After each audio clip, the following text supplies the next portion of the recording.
शैतानिर्रजीम बिस्मिल्लाहिर्रहमानिर्रहीम रब्बि इश्रह ली सदरी वयस्सिर ली अमरी वहलुल उक़दतम मिन लिसानी यफ़क़हू क़ौली। गुज़िश्ता नशिस्त में हम सूरह ताहा की जिनायात से गुज़रे और उसमें हमने ये समझने की कोशिश की कि अल्लाह ताला ने मूसा अलैहिस्सलाम को फ़िरौन के महल में उनकी क्यों परवरिश फरमाई और फ़िरौन की फ़िरौनियत क्या थी कि उसने क्लास सिस्टम इंट्रोड्यूस करवाया था सोसाइटी के अंदर। वो हमने सूरह कसस की नंबर 4 आयत से वो जो है ये देखा कि फ़िरौन ने अपनी सोसाइटी को तकसीम किया हुआ था। और दूसरा जो है हमने ये देखा कि जो ग़ुलाम कौम है उसकी साइकोलॉजी कैसी होती है, उसकी नफ्सियात कैसी होती है। तो बनी इसराइल जो कि सदियों से ग़ुलाम थे, तो वो जो है सवाल जवाब बहुत करते थे। वो जो है इन्फिनिटी कम्प्लेक्स एहसास कमतरी का शिकार थे। वो लड़े बगैर ही हारे हुए थे। वो कहते थे कि वो कौमन जब्बारीन कि वो तो बड़ी ज़बरदस्त कौम है। और दूसरा वो जो है ना वो अपनी कह लें कि उसी स्टेटस को में ज़िंदा रहना चाहते थे। चूँकि जो ही मूसा अलैहिस्सलाम उनको लेके फ़िरौन की कैद से आज़ाद करा के निकले, तो उन्होंने कहा कि हमें भी इस तरह का बुत बना दो। उन्होंने एक कौम को बुत परस्ती में देखा, तो उन्होंने कहा हमें भी इस तरह का बुत बना दो। और सवाल जवाब भी वो बहुत करते थे और फिर मूसा अलैहिस्सलाम को एक तरह का तंज़िया भी ये कहते थे कि आपके आने या ना आने का हमें कोई फ़ायदा नहीं हुआ। तो ये तो थी बनी इसराइल की कह लें कि एक ज़हनियत उस ज़माने की जो अल्लाह ताला ने क्या बयान फरमाई कुरान पाक में, और मुख्तलिफ़ आयात के रेफ़रेंस से मैंने वो बातें आपके सामने रखी। अगर कहेंगे तो वो आयात जो है मेरे पास मौजूद है, मैं ग्रुप में शेयर कर दूँगा। अब अल्लाह ताला जो है वो हज़रत मूसा और हारून अलैहिस्सलाम को भेज रहे हैं फ़िरौन के पास, और इसमें हमने देखना है कि मूसा अलैहिस्सलाम की कम्युनिकेशन स्किल, और ये कम्युनिकेशन स्किल हमने अपनी कम्युनिकेशन में इस्तेमाल करनी है।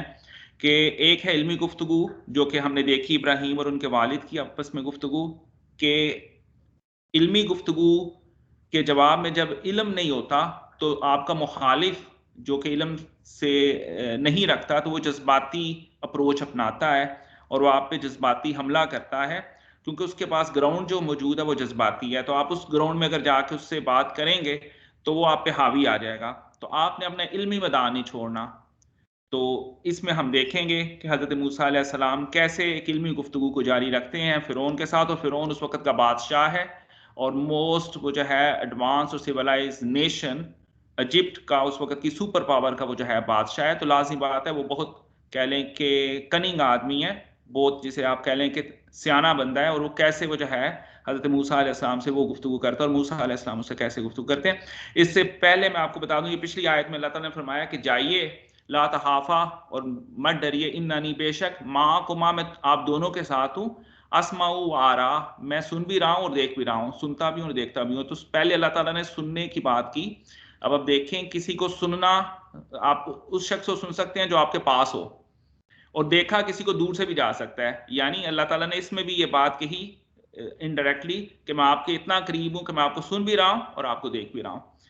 अब मूसा अलैहिस्सलाम पहुंचे हैं हज़रत हारून अलैहिस्सलाम के पास के साथ फ़िरौन के महल के अंदर, और फ़िरौन का महल जहाँ पे उसके दरबारी और पूरा वो जो है दरबार लगा हुआ है। तो फ़अतियाहु फ़क़ूला इन्ना रसूलम मिन रब्बिका। तो अब आप कहते और फरमाया जाओ उसके पास और कहो उससे कि हम रसूल हैं तेरे रब के। रब्बू ना नहीं है कि मूसा और हारून के रब के रसूल नहीं है, तेरे रब के रसूल हैं। उस फ़िरौन को कहा जा रहा है जो कि कहता है अना रब्बुकुमुल आला, कि मैं सबसे बड़ा रब हूँ। और यहाँ पे वो जो है कहा जा रहा है कि उसको जाके कहिए कि हम तेरे रब के रसूल हैं। तो ये फ़िरौन के रब के रसूल की तरफ से अल्लाह ताला ने मूसा और हारून को फ़िरौन की तरफ भेजा। फ़रसिल और भेज दे हमारे साथ, माना हमारे साथ बनी इसराइल को हमारे साथ भेज दे। और इससे पहले हम बात कर चुके हैं कि अल्लाह ताला ने ये बताया था मूसा अलैहिस्सलाम को कि फ़िरौन को कहिए कि शायद वो अपनी वो जो है तज़किया नफ्स करना चाहे, या वो खुशू अपनी वो जो है कह लें कि अपनी दुरुस्ती करना चाहे, खशियत इलाही इख्तियार करना चाहे। तो अब उसके बाद वो जो है अब अगला मुतालबा उससे ये है फ़रसिल माना बनी इसराइल, कि अपनी जो तुमने गुलाम नेशन बनाई हुई है, जो तुम्हारी मैन पावर तुमने बनाई हुई है, उसको हमारे साथ भेज दो। और ये दूसरा अटैक है फ़िरौन के ऊपर इनडायरेक्टली, और बात इल्मी है लेकिन एक तरह की अटैक है। पहला उसे कहा गया कि हम तेरे रब की तरफ से भेजे हुए रसूल हैं, यानी रब्बू ना नहीं है, रब्बी का है, तेरे रब की तरफ से। रब्बू ना होता हमारे रब की तरफ से। तो और हमारे साथ दूसरा उससे मुतालबा ये किया जा रहा है कि हमारे साथ जो है वो बनी इसराइल को भेज दो, वला तो अज़िबहुम, और उनको अजाब मत दो, उनको सजाएं मत दो। तुम उनके बच्चों को ज़िबा करते हो, उनकी औरतों को जिंदा रखते हो, तो उनको अजाब मत दो। कद जेना का भी आयात मिन रब्बिका, और हम लाए हैं तेरे पास आयात, निशानियां, फिर तेरे रब की तरफ से। तो फिर वो जो है मूसा अलैहिस्सलाम उसको फिरौन को उससे बात करते हुए उसको ये बार बार बाबर करा रहे हैं कि रब तू नहीं है, रब तू नहीं है, बल्कि हम तेरे रब की तरफ से तेरे पास आए हैं। यहाँ पे ये भी कहा जा सकता था, मूसा अलैहिस्सलाम ये भी कह सकते थे कि इन्ना रसूलम रब्बुना, और यहाँ पे भी बिआयातिन मिन रब्बुना, नहीं, रब्बुना मूसा और हारून के तो रब है ये, लेकिन चूंकि तू रब का वो जो है कहने का वो जो है हर वक्त तकाजा करता है, मुतकाजी है कि मैं रब हूं, अना रब्बुकुमुल आला, तो इसलिए यहाँ पे कहा भी जा रहा है कि ये निशानियां जो हैं वो तेरे रब की तरफ से आई हैं, यानी फिरौन के रब की तरफ से आई हैं। और वस्सलामु, और उस शख्स के लिए सलामती है, उस शख्स के लिए सलामती, अला मन इत्तबा, जो इत्तबा करे और वो जो है हदायत की इत्तबा करे, उस शख्स के लिए वो जो है सलामती, वो शख्स के लिए जो कि हदायत के रास्ते पे चले। तो ये वो जो है कह लें हजरत मूसा अलैहिस्सलाम ने उसके साथ फिरौन के साथ गुफ्तगू शुरू की। अगली आयत में फरमाते हैं इन्ना कद ऊहिया इलैना, और बेशक हमें वही की गई है, हमें जो है वो वही की गई है, अनल अजाब, के ये कि एक अजाब, अला आएगा उस पे, मन कज़्ज़ब व तवल्ला, जो जुठलाए और पीठ फेर ले। तो अब वो जो है दूसरा मूसा अलैहिस्सलाम उसे बता रहे हैं कि हमें ये वही की गई है, हम रसूल हैं तो रसूल को वही की जाती है, और बेशक हमें ये वही की गई है उस अजाब की जो उस शख्स के लिए जो जुटलाएगा और जो है वो पीठ मोड़ेगा। अब वो जो है अब फिरौन की बारी आई। ये तो मूसा अलैहिस्सलाम ने उससे गुफ्तगू की, और उसमें आप देखें कि मूसा अलैहिस्सलाम ने रसूला रसूला रब्बी का, और फिर पहले ये बात की उसके साथ, फिर कहा कि हमारे साथ बनी इसराइल को भेज दो, जो तुमने स्लेव वो जो है मैन पावर अपने पास वो जो है कह लें कि जबरदस्ती रखी हुई है। और तीसरा जो है फिर कहा कि हम तेरे रब की तरफ से निशानियां लेके आए हैं, और उस शख्स के लिए सलामती है जो कि तबाह करे हदायत की, वो शख्स जो तबाह हदायत की पैरवी नहीं करता उसके लिए अल्लाह का अजाब है। अब वो फिरौन कैसे रिस्पॉन्ड करता है, काला, उसने कहा, फमन रब्बुकुमा, तो कौन है तुम दोनों का रब। अब यहां पे अब दोनों की बात कर रहा है, लेकिन अगले वो क्या कह रहा है, या मूसा, ए मूसा, यानी कि उसने चाहते हुए हजरत हारून अलैहिस्सलाम को इग्नोर किया कि तुम दोनों का रब कौन है, ए मूसा, यानी फिक्रा बनता था या मूसा और हारून अगर वो नाम ले रहा है, लेकिन उसने हारून अलैहिस्सलाम को चाहते हुए इग्नोर किया, क्योंकि वो अपने जहन में ये समझ के बैठा हुआ है कि ये तो बनी इसराइल से बिलोंग करता है और ये तो हमारे गुलाम है, तो इससे तो मैं बात ही नहीं करता।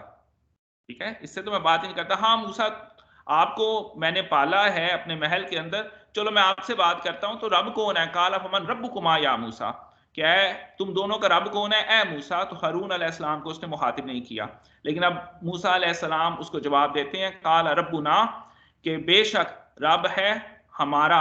अब यहाँ पे रब्बू ना, पीछे रब्बी कहा था, तेरा रब। अब चूंकि उसने पूछा कि तुम्हारा रब कौन है, तो अब मूसा अलैहिस्सलाम अपने रब यानी जो उसका भी रब है उसके बारे में बताते हुए फरमाते हैं, काल रब्बुनल्लज़ी अअता कुल्ल शैइन खलक़हु सुम्मा हदा, कि हमारा रब वो है जिसने हर शय को तख्लीक किया और फिर उसको हदायत दी, उसको राह दिखाई। तो अब चूंकि ये देखें फिरौन के सामने कैसा फिर उन्होंने एक इल्मी पॉइंट रखा कि फिरौन तो खुद तख्लीक शुदा है, वहां पे जरूर ऐसे बूढ़े लोग होंगे जिनके सामने ये फिरौन पैदा हुआ होगा, ये जो भी बादशाह है उस वक्त का, इनके सामने परवरिश पाई होगी, पला बड़ा होगा, तो इसलिए उसको ऐसी बात की उसके साथ इल्मी कि उसका कोई जवाब ही नहीं दे सकता कि काल रब्बुनल्लज़ी, कि हमारा रब वो है जिसने अता की हर शय को तख्लीक, यानी जिसने हर शय को पैदा किया और उसको हदायत दी। अब हर शय को हदायत दी से क्या मुराद है, अब आप देखें कि हदायत है ये शहद की मक्खी के लिए कि वो शहद बनाती है, गाय के लिए हदायत ये है कि वो दूध देती है और घास चलती है, सूरज के लिए हदायत ये है कि वो हमें रोशनी देता है, चांद के लिए हदायत ये है कि वो रात के वक्त निकल के हमें रोशनी देता है। तो हर शय के लिए, मट्टी के लिए हदायत ये है कि उसमें आप बीज बोएं तो पौधे निकलते हैं, तो अल्लाह ताला ने ये तमाम अपनी तख्लीकात एक मकसद के साथ इंसान के लिए मुयस्सर फरमाई हैं। तो अल्लाह ताला वो की ज़ात वो है, हमारा रब वो है जिसने हर शय को पैदा किया और हर शय को जो है उसका मकसद भी बताया। हदायत के से मुराद ये है कि उसका मकसद भी बताया और हमें भी हदायत दी, इंसानों को भी हदायत दी और हमें भी हमारा तख्लीक का मकसद बताया। अब उसके पास इस इल्मी जवाब का कोई जवाब नहीं था। अब फिरौन जो है वो क्या कहता है, अब वो सारे उसके बैठे हुए हैं लोग, उसकी सराउंडिंग में उसके वज़रा बैठे हैं, पूरा एक महल का वो जो है शाही दरबार लगा हुआ है और सारे वो जितने भी कह लें कि उसके होंगे लोग उसकी सल्तनत के सराउंडिंग में, जो महल में उसके कुर्बतदार होंगे, वो सारे बैठे हैं। अब वो बदलना चाहता है टॉपिक को, क्योंकि इस टॉपिक पे उसके पास जवाब नहीं है। मूसा अलैहिस्सलाम ने उसको जो है चुप करा दिया कि हमारा रब वो है जिसने हर शय को पैदा किया और राह दिखाई, तो अब इसका वो क्या जवाब दे? वो तो कहता था मैं रब हूं, तो भाई उसने किसी को पैदा किया है? नहीं, सब जानते हैं कि उसने तो तख्लीक कोई नहीं की। अब वो क्या कहता है? काला, तो कहने लगा, फमा, के वो जो है, तो क्या, बालुल कुरूनिल ऊला, तो क्या हाल है? बाल कहते हैं एक होता है कैफा हाल, कि आपका हाल क्या? बाल कहते हैं कि इस वक्त क्या हाल है। कुरूनिल ऊला, पिछली कौमों का, यानी ये जो हमारे आबाओ अजदाद हैं, यानी मेरे भी आबाओ अजदाद और यहाँ पे जो मेरे बुजुर्ग बैठे हैं, जितने भी लोग बैठे हैं, इनके आबाओ अजदाद का क्या हाल है। यानी कि तुम ये कह रहे हो कि वो जो है हम गुमराही पे हैं और हम वो जो है कह लें कि आपकी वजह से आप रसूल बन के अल्लाह के हमारे तरफ हदायत लेके आए हो, तो जो हमसे पहले लोग गुजरे हैं, जो मेरे वालदैन थे या यहाँ पे जो लोग बैठे हैं, जो इनके अजीज़ो अकरबा थे, जो इस दुनिया से जा चुके हैं, तो उनका फिर हमें हाल बताओ, तो उनका क्या हाल है।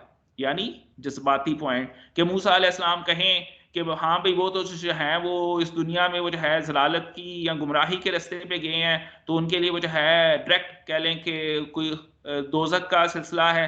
तो अगर वो ऐसा कहते हैं तो फिर वो सारे लोग खिलाफ हो जाएंगे, ठीक है ना। वो जो यानी जज्बाती तरीके से वो टैकल करने की कोशिश कर रहा है। लेकिन और अगर मूसा अलैहिस्सलाम कहें नहीं वो तो अल्लाह के पास जन्नतों में है, तो ये बात भी दुरुस्त नहीं होगी। तो अब मूसा अलैहिस्सलाम इसका जवाब क्या देते हैं? काला इल्मुहा, फरमाया इसका जो इल्म है, इंदा रब्बी, मेरे रब के पास है, फी किताबिन, किताब के अंदर, ला यदिल्लु, मेरा रब कोई गलती नहीं करता, गुमराह वो जो है भटकता नहीं है मेरा रब कंफ्यूज नहीं होता, रब्बी मेरा रब, वला यंसा, और ना ही वो भूलता है। तो अब आपने मूसा अलैहिस्सलाम ने इसका इतना खूबसूरत जवाब दिया, जो जवाब दुरुस्त भी है, और इसमें उन्होंने ये नहीं कहा कि तुम्हारे आबाओ अजदाद सारे दोज़ख में बैठे हैं, बिल्कुल ऐसा नहीं कहा। और ये होता है कि गुफ्तगू को आगे लेके चलने का तरीका, कि रसूलुल्लाह सल्लल्लाहु अलैहि वसल्लम से भी इस तरह की गुफ्तगू की गई कि आप बताइए, अब आप आगे हैं, हमें ये कहते हैं बुतों की पूजा छोड़ दें, तो आपका अपने आबाओ अजदाद के बारे में क्या ख्याल है? तो रसूलुल्लाह सल्लल्लाहु अलैहि वसल्लम ने भी उसको डायरेक्टली आंसर करने की बजाय कुरान पाक की तलावत शुरू फरमाई। और वो एक सूरत है, मेरे इस वक्त ज़हन में नहीं, आप उसकी आयत पढ़ते गए, और वो बंदा था जब इस आयत पे पहुंचे कि क्या रब का अजाब इन लोगों पे आ जाए, ये अभी तक ईमान नहीं लेके आते, तो उसने रसूलुल्लाह सल्लल्लाहु अलैहि वसल्लम के चेहरे मुबारक पे हाथ रख दिया, आपके मुंह पे, कि आप रुक जाए, ए मोहम्मद सल्लल्लाहु अलैहि वसल्लम रुक जाइए। तो यहाँ पे अब ये वो जो है सवाल था उसका कि हमारे जो आबाओ अजदाद हैं उनके बारे में बताओ, कि अगर आप अल्लाह के रसूल और आप कहते हो हदायत के साथ आए हो, तो उनका हाल कैसा है इस वक्त। तो उसको हजरत मूसा अलैहिस्सलाम ने बड़े इल्मी तरीके से जवाब दिया, जज्बाती उस साइड पे नहीं गए, और जवाब भी दुरुस्त फरमाया कि उसका इल्म तो मेरे अल्लाह के पास है। इंदा रब्बी फी किताब, ला यदिल्लु, मेरा रब जो है वो गलती नहीं करता, ना ही वो भूलता है।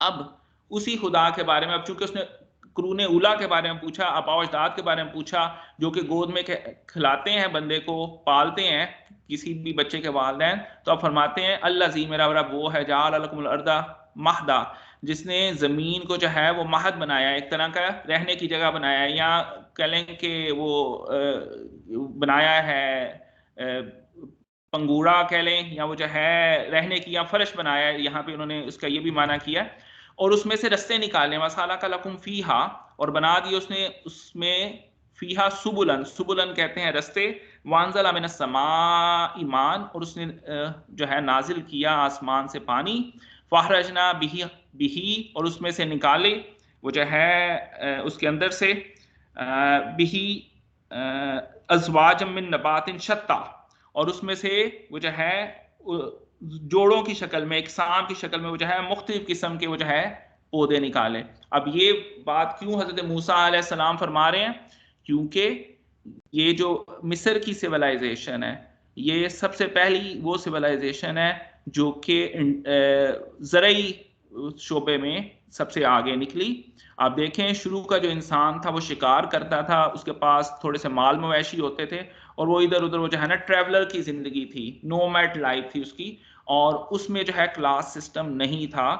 उस शुरू का जो इंसान था उसमें तबकाती निज़ाम नहीं था, सब एक जैसे थे, सब एक बराबर थे, सबको खाने को जो मिल जाता था शिकार करते थे, उससे वो जो है खाते पीते थे। फिर जब कह लें कि इंसान ने फसलें उगानी सीखी, इंसान ने मट्टी को जरखेज करना सीखा, उसमें वो जो है वो बीज बो के उससे पौधे उगते हुए उसने देखे, तो इंसान ने वो जो है खेती बाड़ी पे तवज्जो दी, और फिर एक ज़रई निज़ाम वजूद में आया। और मिस्र उस ज़री निज़ाम की कह लें कि एग्जाम्पल था, जिसमें हम पढ़ चुके हैं सूरह यूसुफ के अंदर। हज़रत यूसुफ अलैहिस्सलाम ने 6 साल तक मिस्र को जो है वो कहत से बचाई रखा। उस वक्त पूरी दुनिया में कहत पड़ा था, तो मिस्र अपने वो जो है एक तो दरियाए नील की वजह से, और दूसरा अपने ज़रई निज़ाम की वजह से सबसे आगे निकल गया। और लेकिन फ़िरौन ने क्या किया, जो हमने सूरह कसस में पढ़ा, बड़ी इंपॉर्टेंट आयत अल्लाह ताला ने बयान फरमाई कि फ़िरौन ने क्लास सिस्टम इंट्रोड्यूस कराया सोसाइटी के अंदर। ठीक है, रब की जमीन है, इसमें सब इंसान बराबर हैं, लेकिन फिरौन सबसे पहले था जिसने वो जो है जगीरदाराना निज़ाम या वडेराना निज़ाम आप कह लें वो इंट्रोड्यूस कराया, और उसने वो जो है इंसानों को गुलाम बनाया। बनी इसराइल के लोग जो थे वो गुलामी की सूरत में वहां पे रह रहे थे। तो अब उसको, चूंकि वो एक ऐसे निज़ाम का वो जो है बशिंदा है या ऐसे निज़ाम का सरबराह है, तो उसको बताया ही जा रहा है कि मेरा रब वो है जिस ज़मीन पे तू चलता है, जिस ज़मीन से तू अनाज निकालता है, उसमें जो पानी आता है वो मेरे रब की वजह से आता है, और उससे जो नबातात निकलती हैं वो भी मेरे रब की तख्लीक है, मेरे रब की वजह से है। तो ये उसको बताया जा रहा है, कुलू वरऊ अनआमकुम, और वो जो है खाओ और चुराओ अपने मवेशियों को। अनआम कहते हैं मवेशियों को, अनआमकुम अपने मवेशियों को। इन फी ज़ालिका लायतिल्ली उलिल नुहा, बेशक इसमें निशानियां हैं इंतहा वालों के लिए, यानी कि अकल रखने वालों के लिए। अब इनडायरेक्टली फिर मूसा अलैहिस्सलाम फिरौन को जो है कह रहे हैं कि अगर तेरे पास अकल है, तू जो है इस निज़ाम का बशिंदा है, इस निज़ाम के ऊपर कह लें कि इसका सबसे ऊपरी कह लें कि तबके में मौजूद है, बादशाह है इस निज़ाम का, तो अगर तू निशानी, अगर तू अकल रखता है, एक बड़ा कह लें लतीफ सी एक उसको जो है कह लें कि कहा जा रहा है, तो तेरे लिए तो इसी में निशानियां हैं, इन्हीं चीज़ों में निशानियां हैं। मिनहा खलकनाकुम व फीहा नुईदुकुम व मिनहा नुखरिजुकुम तारतन उखरा, और इसी ने पैदा किया है तुम्हें, फिर उनको कहा जा रहा है खलकनाकुम, तुमको पैदा किया है, व फीहा नुईदुकुम, और वही है जो तुमको लुटाएगा, व मिनहा नुखरिजुकुम तारतन उखरा, और फिर वो दोबारा से वो जो है तुम्हें निकालेगा कब्रों से। वलकद आरईनाहु आयातिना कुल्लहा फकज़्ज़बा व अबा, और अल्लाह ताला फरमाते हैं कि वो जो है हमने उस फिरौन को सारी अपनी निशानियां दिखाई, लेकिन फिर भी उसने जुटलाया, और उसने क्या किया, इनकार किया। तो इसको जो है अब सारी निशानियां दिखाने से ये मुराद नहीं कि अल्लाह ताला ने अपनी तमाम कुदरतें उस पर जाहिर की। बुनियादी तौर पे ये बहस ये हो रही है कि जितनी उसकी हदायत के लिए उसको नेसेसरी चीज़ें चाहिए थी, उस पर तमाम हुज्जत करने के लिए जो उसको निशानियां दिखानी ज़रूरी थी वो अल्लाह ने दिखाई। और मूसा अलैहिस्सलाम ने वो जो है उसके सामने असास तब्दील किया सांप में, उसके सामने वो जो है अपने कह लें कि दाएं हाथ को निकाला बगल से तो वो रोशन था। जो ये जो है दो बड़ी निशानियां थी, उसके अलावा भी तकरीबन 9 जो है मोजज़ात हज़रत मूसा अलैहिस्सलाम को दिए कि उनकी हंडिया से खून निकल आया, एक दफ़ा ऐसा भी हुआ, एक दफ़ा उन पे जो है टिड्डी दल का लश्कर जो है वो हमलावर हुआ। तो बहुत सारी अल्लाह ताला ने निशानियां वो जो है वो मेंढकों का भी उनके ऊपर वो जो है एक तरह की निशानी जाहिर हुई कि बहुत कसरत के साथ मेंढक पैदा हो गए। तो ये तमाम निशानियां थी, लेकिन उनमें से ये 2 बड़ी निशानियां अल्लाह ताला ने कहा कि उसको हमने दिखाई, लेकिन फिर भी उसने क्या किया, फ़कज़्ज़बा, उसने फिर भी जुटलाया, व अबा, और उसने तकज़ीब की, उसने इनकार किया, उसने वही रविश इख्तियार की जो कि पहले दिन से शैतान ने इख्तियार की थी। और ये रविश तभी लोग इख्तियार करते हैं जब वो तकब्बुर का शिकार होते हैं। फिरौन भी तकब्बुर का शिकार था और वो अपने तकब्बुर की वजह से मारा गया। तो इंशाअल्लाह ताला इससे अगली आयत हम अगली नशिस्त में पढ़ेंगे। तो अल्लाह ताला से दुआ यही है कि अल्लाह ताला हमें तकब्बुर से बचाए, और जब हमारा दिल किसी सच को, किसी कोई सच हमारे सामने रखा जाए और हमारा दिल इसकी बात की गवाही दे कि ये बात सच है, तो हम उसको जानबूझ के मत जुटलाएँ।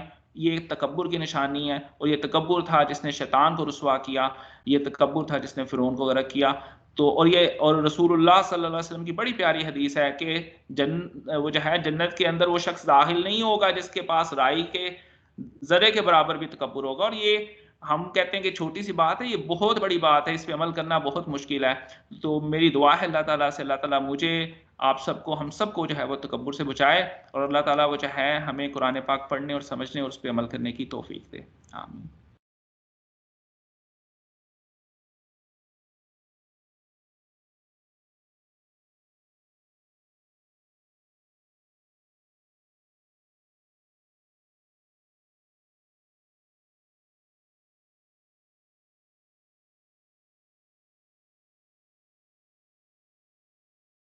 जी दोस्तों, कुछ ऐड करेंगे या दुआ कर लें?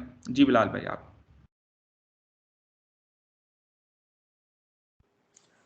जज़ाकल्लाह डॉक्टर साहब।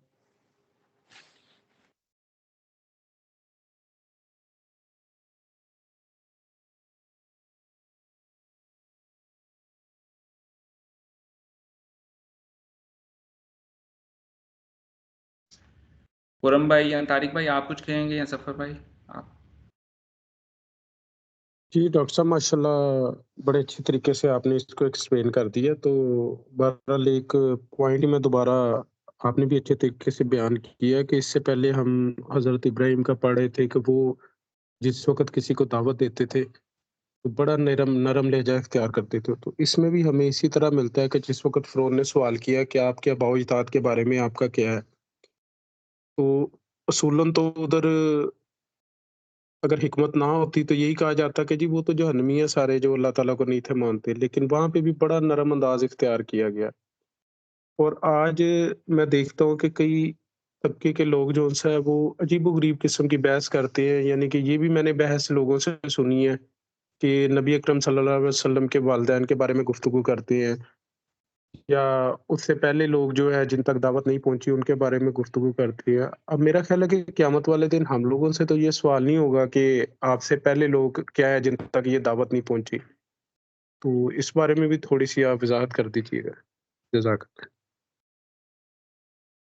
माशाल्लाह आपने बड़े प्यारे पॉइंट की तरफ निशानदेही फरमाई।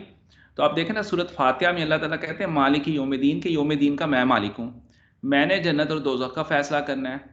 और अब आप देखें मूसा अलैहिस्सलाम ने भी किसी का जन्नत दोज़ख का फ़ैसला नहीं किया, ना ही रसूलुल्लाह सल्लल्लाहु अलैहि वसल्लम की ज़ात बाबरकत से आपको ऐसा निशानदही मिलेगी कि आपने किसी वो जो है कह लें अपनी बेइज्जत से पहले लोगों के बारे में वो जो है बताया हो कि ये फलाना बंदा दोज़ख में, हालाँकि आप बता सकते थे।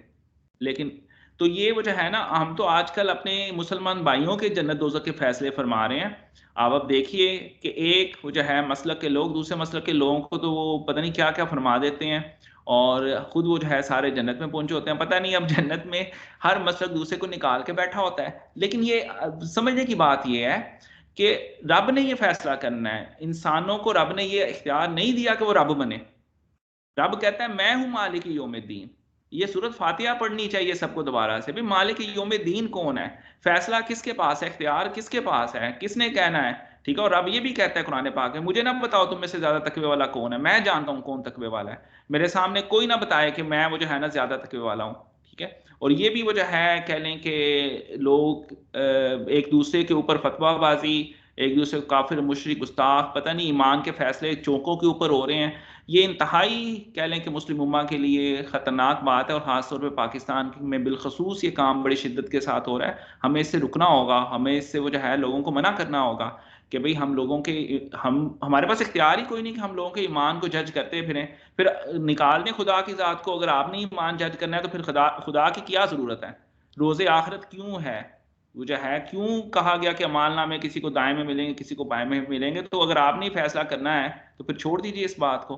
तो मसला ये है कि फ़ैसला हमने नहीं करना, फ़ैसला उस रब्बे कादिर मुतलिक ने करना है और वही मालिक यौमिद्दीन है, हमें ये समझने की इंतहाई शिद्दत के साथ ज़रूरत है।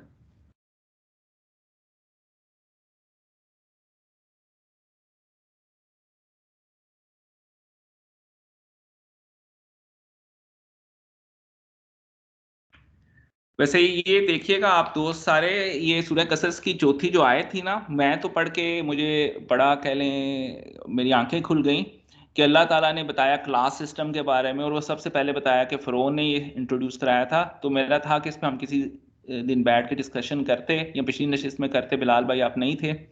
तो सूरह कसस की आयत नंबर 4 जो है उसको देखिए, और इंतहाई वजह है कह लें कि इस्लाम का मकसद ही ये था कि बंदों को बंदों की गुलामी से निकाल के अल्लाह की गुलामी में लेके जाया जाए। तो आज भी वैसे हमारे माशरे में या मुस्लिम उम्मा में ये काम नहीं है, बंदे बंदों के गुलाम है। तो ये वजह है, फिरौनियत थी जो अल्लाह ताला ने डिफाइन फरमाई सूरह कसस की आयत नंबर 4 में। तो हमें ये कोशिश करनी चाहिए कि हम वो जो है अल्लाह की गुलामी इख्तियार करें और बंदों की गुलामी को से बचें।